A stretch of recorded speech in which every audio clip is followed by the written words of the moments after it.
A paz, você que se dedica com muito carinho, com muito amor ao ministério pastoral, à liderança ministerial.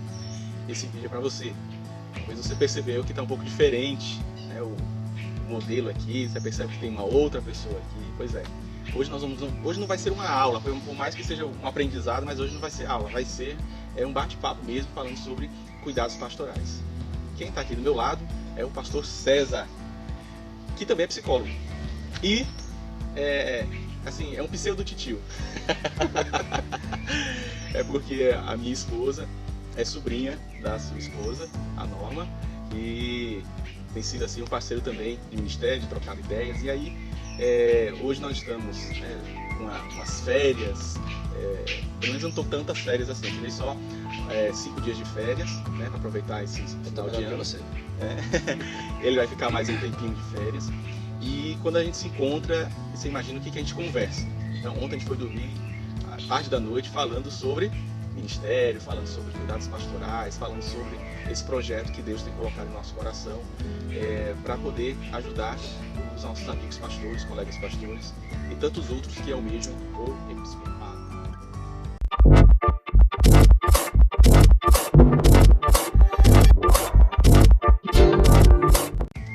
Muito bem. Eu queria pedir logo para o César, vou chamar ele de César, tá? Não vou chamar pastor César, vou chamar ele de César. E a ideia é a gente estar trocando e fazendo esse bate-papo durante esses minutos aí. Mas eu queria que ele estivesse lendo em 1 Timóteo, capítulo 3, no verso 1. Vamos começar com esse texto? Muito bem. Eu vou usar a versão da Nova Tradução da Linguagem de hoje, que eu gosto bastante, que diz assim: este ensinamento é verdadeiro. Se alguém quer muito ser bispo na igreja, está desejando um trabalho excelente. Na outra versão vai falar sobre episcopado. Quem deseja episcopado.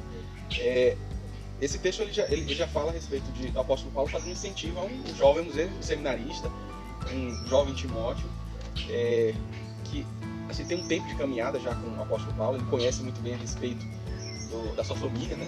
A sua avó Lloyd e a sua mãe Eunice, onde em alguns momentos ele testemunha a respeito do caráter, né, e essa caminhada do Timóteo. E agora ele está falando o seguinte: olha, é uma excelente coisa você escolhe. Isso é interessante, assim, daqui a pouco eu quero fazer um contraponto do texto, é que eu lembrei do livro, né, do SOS Pastores. Mais uma vez, se você não baixou ainda, tem o link aqui na descrição, você baixa. E aí lá tem falando sobre se os pais, ou seja, se os pastores, né, enquanto pais, se eles desejariam, no caso, seus filhos tivessem um ministério. Exatamente, exercer os ministérios. Ainda bem que a grande maioria disse que sim. Então, ou seja, essa grande maioria está dizendo assim, sim, porque é uma excelente escolha. No entanto, a excelente escolha não significa que é muito fácil. Que seja algo muito bom para sempre, né? Só coisa boa. O César, o pastor César, ele tem 2 filhas, né? Uma adolescente, 16 anos, e a outra tem quantos? 8 anos. 8 anos. Aí a pergunta é assim, agora eu vou pegar ao vivo ele aqui. E se ela escolhesse o episcopado? Deles, hoje, eu fico muito feliz hoje porque eu tenho a minha filha de 16 anos, a Bianca. Ela gosta muito de missões, ela gosta muito do ministério. E eu até brinco com ela que quando ela for casar, né, tem que ser alguém parecido com o pai dela e que tenha vontade pastoral, de ser pastor. Que, embora a gente saiba que da dificuldade das lutas que nós enfrentamos como pastor, né, a gente sabe que também são coisas boas, tem muitas coisas boas. E eu digo muito para ela que se ela tem alguém que ama mais a Deus do que a ela, né, inclusive no ministério, ela vai ter um casamento feliz, porque ela vai ter alguém que vai cuidar dela também, tanto quanto cuida com a igreja. Então assim, hoje eu vejo, eu não acharia ruim, pelo contrário, eu ficaria muito feliz de poder ver. Hoje a gente vê tantos filhos e pastores não querendo o ministério, por conta de dificuldades que a gente vê, que eles veem, né, dentro de casa, porque eles presenciam situações de igreja, situações onde envolve a igreja, envolve a família pastoral. Então tudo isso são coisas que às vezes tira do coração do filho, do pastor, o desejo de querer o ministério também. Então isso às vezes fica uma marca, né? Mas graças a Deus a minha filha, pelo menos a Bianca, a Cecília de ter 8 anos, ela não está entendendo muita coisa, mas a Bianca, ela já cresceu dentro desse universo e ela tem um desejo missionário. Então assim, também acredito que seja uma excelente coisa esse desejo. E ela também tem essa vontade, né, de liderança, de trabalhar, de buscar essa coisa de querer ajudar, de querer fazer também. E também um papel pastoral também. Sim, sim. Eu me lembro, você falou isso, eu me lembrei de uma situação. Eu tive um amigo, porque ele faleceu, um amigo pastor, e nós fizemos até um acampamento juntos. Um cara excepcional. Eu não vou falar o nome, né, para preservar, porque tem uma situação com o filho, né? Ele com 46 anos ele tem um ataque cardíaco e vem a falecer. E quando a liderança da igreja chegou na casa, né, porque ele estava ali estirado na casa, a primeira coisa que o filho falou foi assim: vocês mataram meu pai. Chega forte. É uma afirmação forte para a igreja, para quem escuta, e para o filho que identifica o motivo da morte do pai. Ele falou assim: vocês mataram meu pai. Aí eu fiquei assim, e é interessante porque recentemente eu ouvi, né, depois que nós lançamos as aulas, alguém falou assim que a igreja mata os pastores. E aí eu até fiz o contraponto dizendo que não, na verdade nós deixamos morrer, né? Porque se a igreja está fazendo, né, a comunidade tendo algum tipo de adoecimento, então a ideia é que haja algum tipo de estratégia para morrer, sim, né? E aí eu sei que o que me fez pensar é o seguinte: por que ele fez essa afirmação de que a igreja matou o seu pai?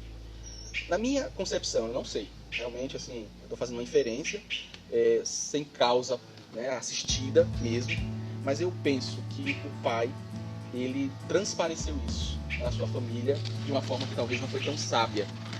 Não é esconder, né? É diferente. Eu vou mentir para poder fingir que é o País das Maravilhas, né? É a Alice aqui. Mas na verdade existe a forma sábia de nós transmitirmos, né, a questão do pastorado. Porque assim, tem coisas que nós já temos uma caminhada de ministério. Às vezes a gente se depara com determinadas coisas que a gente percebe que a gente não tem essa maturidade ainda suficiente, nós estamos galgando essa maturidade. Imagine um jovem de 14, 15 anos, né, que, no caso, talvez viu cenas, né, da vida pastoral, talvez de sofrimento, né, do seu pai, e aí naquele momento ele dá esse tiro, né? Denis, você ainda vai ser pai. Você vai ser em julho, viu? Você vai passar por isso. Nosso próximo encontro, né? Se for aqui, vai ser já com o neném. Isso. A minha filha, de 16 anos, ela viu muita coisa. Desde pequena, na verdade, ela experimenta muitas coisas dentro de casa e na igreja por conta do ministério que a gente exerce. O interessante disso é que, assim, não tem como você esconder tudo. Você tem como você minimizar o tamanho do impacto, né, para os seus filhos, para sua esposa também. Mas daí também vem uma outra coisa que a gente vai falar também sobre isso, eu acredito, que é a questão do companheirismo, né, do pastor ter alguém para caminhar junto, para poder ajudar junto. Mas os filhos eles não têm como, eles não veem, porque eles estão vivendo com seus pais quase que 24 horas por dia. Então ali eles estão vendo, eles sabem quando seu pai está feliz, quando seu pai está triste, quando seu pai está, né, empolgado, quando ele está desanimado. Você não tem como fazer isso, você não tem como criar uma máscara de pai dentro de casa, pastor na rua, e isso não tem como. Então assim, muitas vezes a minha filha ela presenciou não situações de dificuldade em casa, porque eu nunca deixei, né, a igreja chegar dentro da minha casa com um problema dentro da minha casa. Isso é muito importante. Inclusive, só abrindo parênteses, se não me engano, acho que é a aula 3 da Fala sobre Família Pastoral, também no livro fala a respeito disso, de se fazer acordos. Isso. Né? Porque o pastor ele tem uma problemática, eu chamo isso de problemática, que é vestir a farda do pastor. Isso. É uma farda invisível que se veste, ele é pastor em todo lugar. E aí transforma a casa em um escritório pastoral, porque em um gabinete pastoral. Com a questão da farda, essa farda invisível, porque assim, o que se faz uma autoridade? Se faz uma autoridade é uma farda, né? O policial veste uma farda, ele é autoridade. Tirou a farda e deixou de ser autoridade. Mas o pastor, ele é autoridade espiritual e recebe isso sobre sua vida. Então ele é pastor em casa, ele é pastor fora de casa. E uma coisa que eu acho interessante, que eu aprendi assim, levando pancada mesmo na cabeça, foi que você ser pastor dentro de casa é 200 mil vezes mais difícil do que ser pastor fora de casa. Porque dentro de casa sua mulher lhe conhece, seus filhos lhe conhecem, e você tem que ser aquele pastor que consegue cuidar bem da sua família e estar bem dentro desse momento, ou mesmo que não esteja bem, você tem que conseguir saber lidar com isso, até porque também isso vai ser transmitido lá para fora. Mas voltando para a situação, muitas vezes eu cheguei em casa, às vezes abatido por algumas situações que a gente viveu na igreja, e tudo isso eu tentei chegar e não marcar a minha família com isso. Mas é impossível, né? Eu me lembro de uma certa feita que minha filha, eu cheguei em casa depois de uma reunião com a diretoria da igreja, e ela me viu assim, perguntou: pai, o que aconteceu? Eu disse: não, nada não, coisa de igreja. E ela ficou com aquilo quieta. Uns dias depois, a gente conjecturando, pensando em ir para outro lugar, outra cidade, viver uma outra experiência, ela, sem titubear, ela direto: vamos embora, pai, porque a gente aqui não está sendo bom pra gente, né? Não é um bom lugar. As pessoas não gostam da gente como família. Ou seja, ela já levou o fato da dificuldade que eu estava vivendo para as pessoas não gostam da gente como família. E isso me mexeu bastante nesse momento, porque eu percebi que ela começou a criar absorveu e começou a criar uma resistência contra a própria igreja. Porque ela começou a perceber o seguinte: a minha igreja, a igreja que meu pai pastoreia, ela suporta o meu pai, ela não ama meu pai. E a gente sabe que isso não é verdade. Temos dificuldades no ministério. E eu visualizo também assim, a nossa atividade, né, ela está muito ligada a pessoas, e não é inevitável não haver sofrimento quando tem envolvimento com pessoas. Mas qualquer atividade existe um certo grau de sofrimento. Então vamos pensar que o bancário, quantas vezes o bancário não chegou em casa chateado porque o caso de um cliente que pegou e tal. Às vezes caixa que não bate, ele tem que pagar. Tirar do dinheiro do próprio bolso. Então assim, dentro das atividades profissionais, professor, por exemplo, né? Então vem com toda aquela carga e tudo. Então não é só o pastor, que a gente está falando de atividades pastorais, vida pastoral, qualidade de vida pastoral, mas não é só o pastor, né? Na verdade é qualquer atividade. Sim, tem que ter sabedoria para poder trazer para a família. Porque por causa de um episódio, né, no caso de uma situação, pode ser que haja esse distanciamento. Eu lembrei também de um casal, na verdade eu lembrei de duas coisas. Eu lembrei de um casal, amigos, até amigos em comum, falando sobre os seus filhos são adolescentes, 2 filhos adolescentes, menina e menina. E eles falando sobre isso, assim: olha, eu evito falar sobre problemáticas, né? Nós evitamos, eles são pastores, né? Nós evitamos falar sobre essas problemáticas do ministério, porque eles não têm essa maturidade. Eles sabem que existe, sabem das dificuldades, mas as coisas pesadas, recém saído de uma reunião, aí os 4 estão dentro do carro, discutir o que aconteceu na reunião, né, sobre a reunião, naquele momento ali do carro, em direção à casa e tal, e aí na hora do almoço, da janta, isso eles evitam. Esse acordo eu fiz dentro de casa, né? A gente está evitando o máximo que a gente pode de estar em família, quando está em família, colocar situações de igreja. Não é que você não vá falar sobre igreja, não vai falar sobre pessoas da igreja, ou situações que estão vivendo na igreja, mas problemáticas. Mas a gente tem evitado colocar assuntos de problemas dentro de um contexto familiar. Na verdade, assim, eu sou o pastor, eu que tenho que viver com isso e trabalhar com isso. A minha família, ela pode viver isso e caminhar junto e até ser um apoio muito bom para isso. Mas eu tenho que ter essa sabedoria de saber dividir. Lá em casa a gente aprendeu uma coisa, está tentando colocar em prática uma coisa.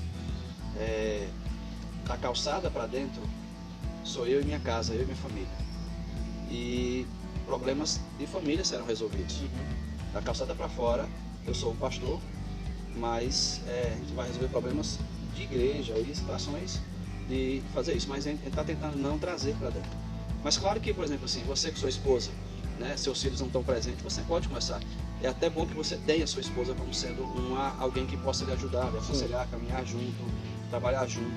O grande detalhe é, se ela não é pastora, não faça dela um lugar onde você vai descarregar tudo. Você coloca até uma frase assim: é preferível você ter a melhor esposa do que a pior. A melhor esposa do que a pior pastora. Isso. É preferível isso. Né? No caso, na verdade eu faço o contrário. É preferível enfim, é isso aí. Então tem essa citação também no livro. Bem, o que nós começamos aqui falando sobre 1 Timóteo no capítulo 3, verso 1, quando o apóstolo Paulo, que seria o pai na fé ali de Timóteo, fala assim, olha, você faz uma excelente escolha quando você faz a opção pelo episcopado. E aí nós estamos trazendo algumas coisas referente a isso, né? Aos mais jovens, a família pastoral. E aí, só para finalizar essa parte, nós vamos ter algumas partes aqui. Eu lembro de um pastor já de 70 anos, mais de 70 anos, falando sobre a felicidade do seu filho ser pastor, né? Estar assumindo a sua igreja, que ele, né, foi um dos que iniciaram a igreja, né? E aí ele comentando sobre alguns colegas pastores também da sua mesma geração, né, falando sobre que alguns estavam ali e também tinham essa felicidade de ter o seu filho como pastor, né? É o seguinte, esse aqui, o papo é muito bom, não vai acabar. Nós vamos fazer mais de um tempo, tá bom? Então, se você achou interessante isso aqui, você já sabe o que tem que fazer, né?